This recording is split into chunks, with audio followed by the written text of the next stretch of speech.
இனிய வணக்கம். Welcome to mom and sons flavour. வேர்க்கடலை யூஸ் பண்ணி ஒரு தண்ணி சட்னிங்க. சும்மா ஒரு 15 மினிட்ஸில் ஒரு டின்னர் ரெடி பண்ணோன்னா தோசை, அதுக்கு ஒரு தண்ணி சட்னி வேர்க்கடலை யூஸ் பண்ணி பாருங்கள். ரொம்ப நல்லாயிருக்கும். வேர்க்கடலை வறுத்துட்டு தோலை எடுத்துருங்க. ரொம்ப கம்மியான இன்க்ரீடியன்ட்ஸ் தான், எல்லோரும் பண்ணி பார்த்துருப்பீங்க. அதே தண்ணியாக வச்சு பாருங்கள், ரொம்ப டேஸ்ட்டாக இருக்கும். ஜீரகம் தாளிச்சிக்கோங்க, 2 பூண்டு, காஞ்ச மிளகா உங்கள் விருப்பத்துக்கு ஏற்ற மாதிரி காரம் வச்சுக்கோங்க. நான் காரம் அதிகம் சாப்பிடாதனால 2 தான் வச்சுருக்கேன். கொஞ்சம் புளி, காரம், உப்பு 3 பேலன்ஸ்டாக வச்சுக்கோங்க. இப்போ நல்லா அதை எண்ணெயில் வறுத்து எடுத்துகிட்டு தோலை நீக்கி வேர்க்கடலையை மிக்சரில் எடுத்துக்கோங்க. இந்த வறுத்த எல்லாத்தையும் போட்டுக்கோங்க. கொரகொரப்பாக அரைச்சிக்கோங்க.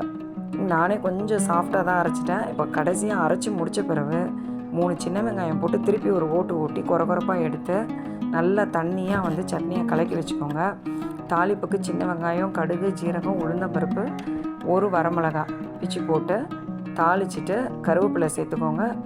கண்டிப்பாக மறக்காமல் பெருங்காயம் சேர்த்துக்கோங்க.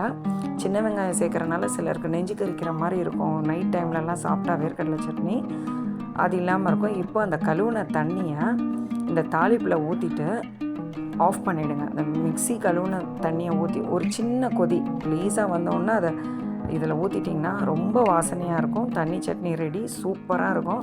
கண்டிப்பாக தாளிப்பில் அந்த தண்ணியை ஊற்றி அதுக்கப்புறம் இதில் சேர்த்து டைல்யூட் பண்ணுங்கள்.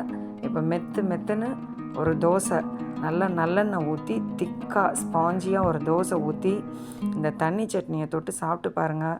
ரொம்ப சூப்பராக இருக்கும்.